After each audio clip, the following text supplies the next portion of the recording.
नमस्कार। आइए सुनते हैं मुंशी प्रेमचंद जी की लिखी कहानी गुल्ली डंडा। हमारे अंग्रेजीदा दोस्त माने या न माने, मैं तो यह कहूँगा कि गुल्ली डंडा सब खेलों का राजा है। अब भी लड़कों को गुल्ली डंडा खेलते देखता हूँ तो जी लोट पोट हो जाता है कि इनके साथ जाकर खेलने लगूं। न लॉन की ज़रूरत, न कोर्ट की, न नेट की, न थापी की। मज़े से किसी पेड़ से एक टहनी काट ली, गुल्ली बना ली और दो आदमी आ गए तो खेल शुरू हो गया। विलायती खेलों में सबसे बड़ा ऐब यह है कि उनके सामान महंगे होते हैं। जब तक कम से कम 1 सैकड़ा न खर्च कीजिए, खिलाड़ियों में शुमार ही नहीं हो सकते। यहाँ गुल्ली डंडा है कि बिना हर्र फिटकरी के चौखा रंग देता है। पर हम अंग्रेजी चीज़ों के पीछे ऐसे दीवाने हो रहे हैं कि अपनी सभी चीज़ों से अरुचि हो गई है। हमारे स्कूल में हर एक लड़के से 3-4 रुपये सालाना केवल खेलने की फीस ली जाती है। अंग्रेजी खेल उसी के लिए हैं जिनके पास धन है। गरीब लड़कों के सिर क्यों यह व्यसन मरते हैं? ठीक है, गुल्ली से आँख फूट जाने का भय रहता है, तो क्या क्रिकेट से सिर फूट जाने, तिल्ली फट जाने, टांग टूट जाने का भय नहीं रहता? अगर हमारे माथे में गुल्ली का दाग आज तक बना हुआ है तो हमारे कई दोस्त ऐसे हैं जो थापी को बैसाखी से बदल बैठे। खैर, यह अपनी अपनी रुचि है। मुझे गुल्ली सब खेलों से अच्छी लगती है और बचपन की मीठी स्मृतियों में गुल्ली ही सबसे मीठी है।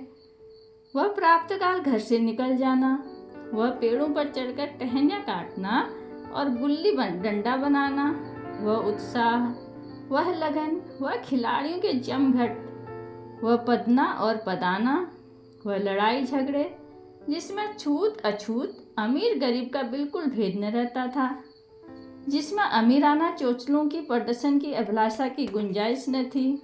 उस वक्त भूलेगा जब घरवाले बिगड़ रहे हैं, पिताजी चौके पर बैठे वेग से रोटियों पर अपना क्रोध उतार रहे हैं, अम्मा की दौड़ केवल द्वार तक है, लेकिन उनकी विचारधारा में मेरा अंधकारमय भविष्य टूटी हुई नौका की तरह डगमगा रहा है और मैं हूँ कि पदाने में मस्त हूँ।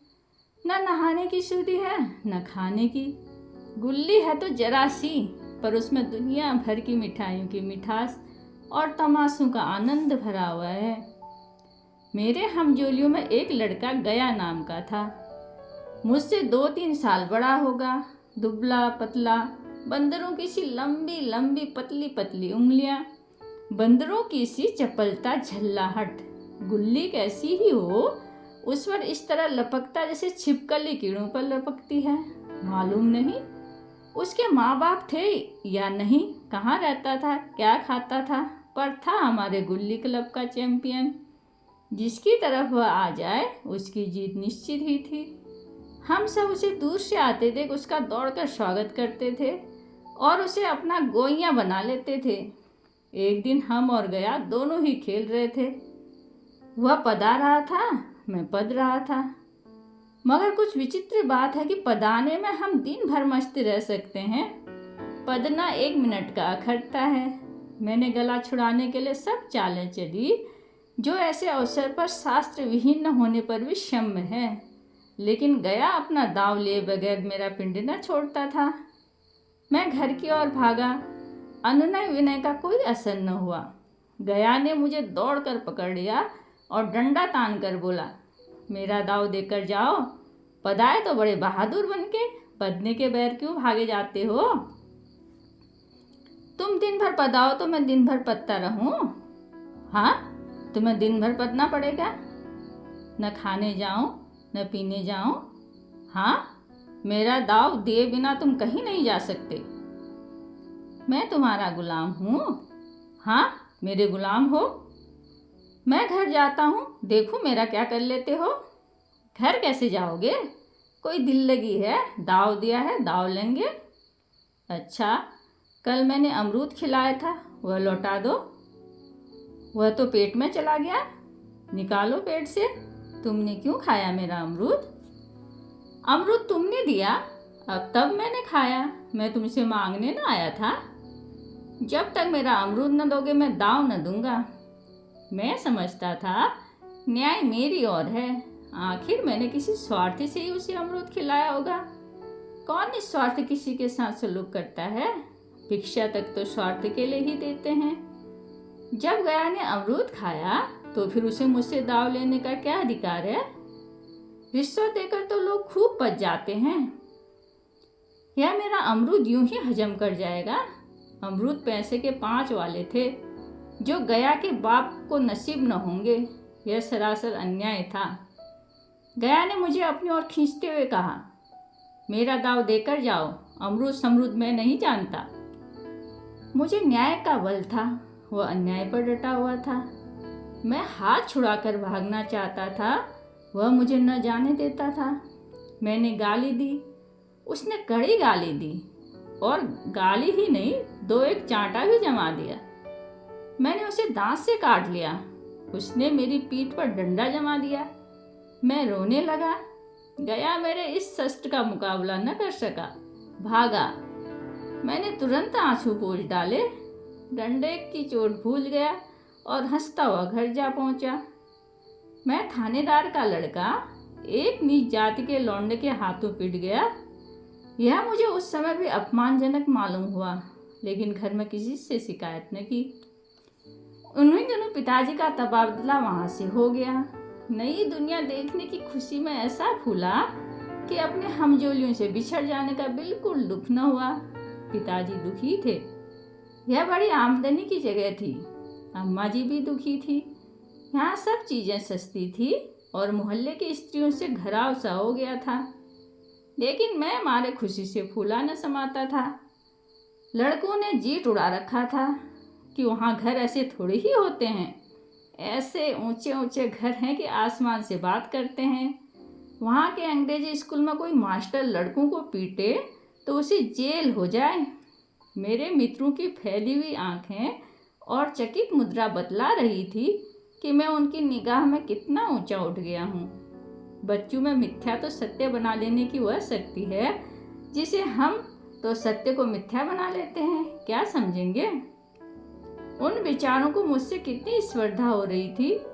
मानो कह रहे थे, तुम भाग्यवान हो भाई, जाओ, हमें तो इसी उजाड़ ग्राम में जीना भी है और मरना भी। 20 साल गुजर गए।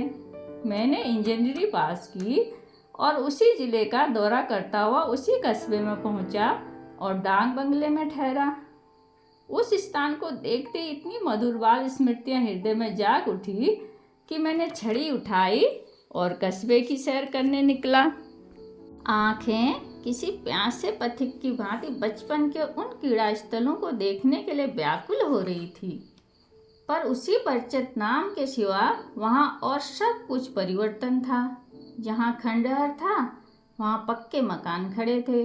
जहाँ बरगद का पेड़ था वहाँ अब सुंदर बगीचा था। स्थान का काया पलट हो गया था। अगर उसके नाम और स्थिति का ज्ञान न होता तो मैं इसे पहचान भी न सकता। बचपन की संचित और अमर स्मृतियाँ बाहें खोले अपने उस पुराने मित्रों से गले मिलने को अधीर हो रही थी। मगर वह दुनिया बदल गई। ऐसा जी होता था कि उस धरती से लिपट कर रोऊं और कहूँ, तुम मुझे भूल गई? मैं तो अब भी तुम्हारा वही रूप देखना चाहता हूँ। सहसा एक खुली हुई जगह मैंने 2-3 लड़कों को गुल्ली डंडा खेलते देखा। एक क्षण के लिए मैं अपने को बिल्कुल भूल गया कि मैं एक अफसर हूँ सासी ठाट में और रौब और अधिकार के आवरण में। जाकर एक लड़के से पूछा, क्यों बेटे, यहाँ कोई गया नाम का आदमी रहता है? एक लड़के ने गुल्ली डंडा समेटकर सहमे हुए स्वर में कहा, कौन गया? गया चमार? मैंने यूं ही कहा, हाँ हाँ वही। गया नाम का कोई आदमी है तो शायद वही हो। हाँ है तो जरा उसे बुला सकते हो? लड़का दौड़ा हुआ गया और एक क्षण में एक 5 हाथ के काले देव को साथ लिए आता दिखाई दिया। मैं दूर से ही पहचान गया। उसकी ओर लपकना चाहता था कि उसके गले लिपट जाऊं, पर कुछ सोच कर रह गया। बोला, कहो गया, मुझे पहचानते हो? गया ने झुककर सलाम किया। हाँ मालिक, भला पहचानूंगा क्यों नहीं? आप मज़े में रहे हैं, बहुत मज़े में। तुम अपनी कहो। डिप्टी साहब का साइंसू, मतई, मोहन, दुर्गा, यह सब कहाँ हैं? कुछ खबर है? मतई तो मर गया, दुर्गा और मोहन दोनों डाकिये हो गए हैं। आप? मैं तो जिले का इंजीनियर हूँ। सरकार तो पहले ही बड़े जहीन थे। अब कभी गुल्ली डंडा खेलते हो? गया ने मेरी ओर प्रश्न भरी आंखों से देखा। अब गुल्ली डंडा क्या खेलूंगा सरकार, अब तो धंधे से छुट्टी नहीं मिलती। आओ आज हम तुम खेलें, तुम पदाना हम पदेंगे। तुम्हारा एक दांव हमारे ऊपर है, वह आज ले लो। गया बड़ी मुश्किल से राजी हुआ। वह ठहरा टके का मजदूर, मैं एक बड़ा अफसर। हमारा और उसका क्या जोड़? बेचारा झेंप रहा था, लेकिन मुझे कुछ भी झेंप न थी। इसलिए नहीं कि मैं गया के साथ खेलने जा रहा था, बल्कि इसलिए कि लोग इस खेल को अजूबा समझकर उसका तमाशा बना लेंगे और अच्छी खासी भीड़ लग जाएगी। उस भीड़ में वह आनंद कहाँ रहेगा? पर खेले बगैर तो रहा नहीं जाता था। आखिर निश्चय हुआ कि दोनों जने बस्ती से बहुत दूर एकांत में जाकर खेलें। वहाँ कौन कोई देखने वाला बैठा होगा। मज़े से खेलेंगे और बचपन की उस मिठाई को खूब रस ले लेकर खाएंगे। मैं गया को लेकर डांग बंगले आया और मोटर में बैठकर दोनों मैदान की ओर चले। हाथ में एक कुल्हाड़ी ले ली। मैं गंभीर भाव धारण किए था, लेकिन गया इसे अभी तक मजाक ही समझ रहा था। फिर भी उसके मुख पर उत्सुकता या आनंद का कोई चिन्ह न था। शायद वह हम दोनों में जो अंतर हो गया था वही सोचने में मग्न था। मैंने पूछा, तुम्हें कभी हमारी याद आती थी गया? सच कहना। गया झेंपता हुआ बोला, मैं आपको क्यों याद करता हुजूर? किस लायक हूँ? भाग में आपके साथ कुछ दिनों तक खेलना बदा था, नहीं मेरी क्या गिनती। मैंने कुछ उदास होकर कहा, लेकिन मुझे तो बराबर तुम्हारी याद आती थी। तुम्हारा वह डंडा जो तुमने तान कर जमाया था, याद है ना? गया ने पछताते हुए कहा, वह लड़कपन था सरकार, उसकी याद न दिलाओ। वाह, वह मेरे बाल जीवन की सबसे रसीली याद है। तुम्हारे उस डंडे में जो रस था वह तो अब न आदर सम्मान में पाता हूँ न धन में। कुछ ऐसी मिठास थी उसमें कि आज तक उसमें मन मीठा होता रहता है। इतनी देर में हम बस्ती से कोई 3-4 मील निकल आए। चारों तरफ सन्नाटा है। पश्चिम की ओर कोसों तक भीमताल फैला हुआ है, जहाँ आकर हम किसी समय कमल पुष्प तोड़ ले जाते थे और उसके झुमके बनाकर कानों में डाल लेते थे। जेठ की संध्या केसर में डूबी चली आ रही है। मैं लपक कर एक पेड़ पर चढ़ गया और एक टहनी काट लाया। चटपट गुल्ली डंडा बन गया। खेल शुरू हो गया। मैंने गुच्ची में गुल्ली रखकर उछाली। गुल्ली गया के सामने से निकल गई। उसने हाथ लपकाया जैसे मछली पकड़ रहा हो। गुल्ली उसके पीछे जाकर गिरी। यह वही गया है जिसके हाथों में गुल्ली जैसे अपने आप ही जाकर बैठ जाती थी। वह दाएं बाएं कहीं हो, गुल्ली उसके हथेलियों में ही जा पहुंचती थी, जैसे गुल्लियों पर वशीकरण डाल देता हो। नई गुल्ली, पुरानी गुल्ली, छोटी गुल्ली, बड़ी गुल्ली, नोकदार गुल्ली, सपाट गुल्ली, सभी उससे मिल जाती थी, जैसे उसके हाथों में कोई चुंबक हो जो गुल्लियों को खींच लेता हो। लेकिन आज गुल्ली को उससे वह प्रेम न रहा।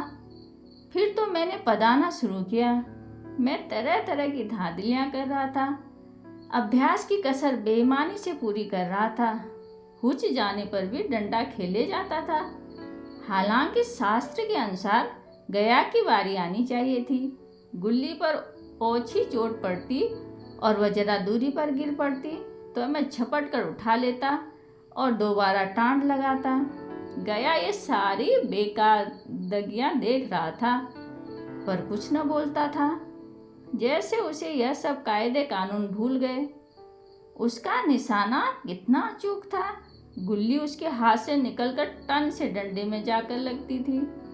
उसके हाथ से छूटकर उसका काम था डंडे से टकरा जाना, लेकिन आज वह गुल्ली डंडे में लगती ही नहीं। कभी दाहिने जाती है, कभी बाएं, कभी आगे और कभी पीछे। आधा घंटा पदाने के बाद एक बार गुल्ली डंडे में आ लगी। मैंने धांधली की, गुल्ली डंडे में नहीं लगी। बिल्कुल पास से गई लेकिन लगी नहीं। गया ने किसी प्रकार का असंतोष नहीं प्रकट किया। बोला, न लगी होगी। डंडे में लगती तो क्या बेईमानी करता?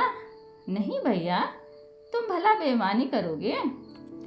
बचपन में मजाल था कि मैं ऐसा घपला करके जीता बचता। यही गया गर्दन पर चढ़ बैठता, लेकिन आज उसे कितनी आसानी से धोखा दिए चला जाता था। गधा है, सारी बातें भूल गया। सहसा गुल्ली डंडे में लगी और इतनी जोर से लगी जैसे बंदूक छूटी हो।